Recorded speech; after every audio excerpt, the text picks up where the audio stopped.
And joining me now is former governor of Minnesota, Pawlenty. Good morning, Governor. Thank you so much for joining us today. Good morning to you and your viewers, Hena. Thank you. So, Nikki Haley, you know this as well as I do. She's vowing to stay in the race. Let's take a listen again.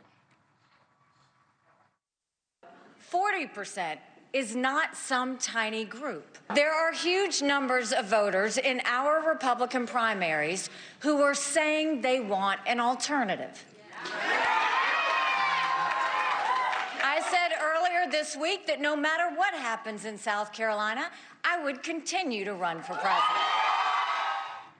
So, Governor, first, are these talking points, or does your campaign consider this a win? Well, I don't think they would consider it a win. No one would. But I do think campaigns tend to end when they run out of money. Nikki's campaign is nowhere near running out of money, so she can continue to run for the foreseeable future and maybe into the late spring or early summer. And the usual question is, what harm is it doing if you continue? And one harm normally is you might get picked for vice president. And in the process, if you continue to campaign, you're going to tick off the person who actually is going to be the nominee. In this case, it doesn't look like she's going to be considered for vice president, so there's no damage done there. And her continued campaign for her slice of the political market, she's on brand. It's having a neutral to positive, reflection of her and her abilities and her future. And so there's no real harm of her continuing, notwithstanding the fact she's not going to win. And there's always some very small chance something weird could happen, and she could be the last person standing if something were to happen to Trump.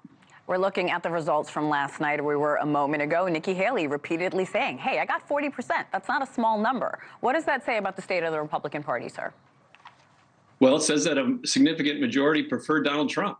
And it's like losing the Super Bowl. People respect you for being there and losing, but that quickly fades into the background. You got to get the majority of the votes or the most votes, and she's not doing that. But March 5th is 16 states, 11 of them are open primaries. I think her theory is there may be some independents or some Democrats who could cross over. That didn't really happen in New Hampshire, which was an open primary. So it doesn't look like that's a reason why you wanted to think you could win March 5th. But she's got the money to do it. She's on brand.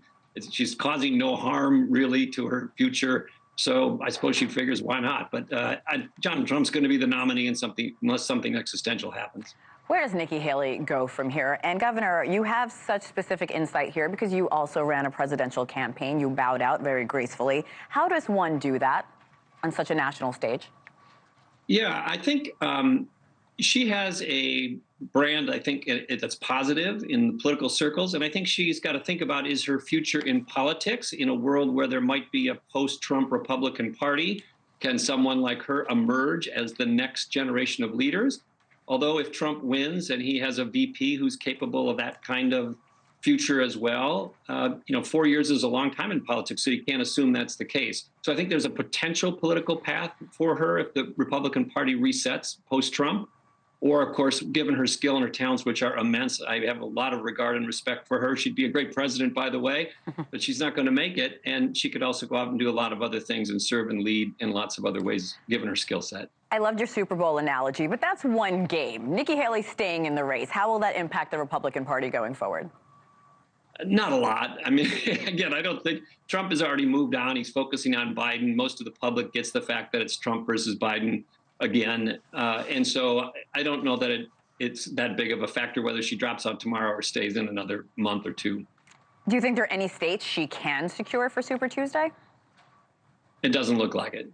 It doesn't look like it. Governor Pawlenty, we always appreciate your time, sir. Thank you so much for coming on. All right. Thank you. Thanks for watching. Go to joinnn.com to find NewsNation on your television provider. And don't forget to click the red subscribe button below to get more of NewsNation's fact-driven, unbiased coverage.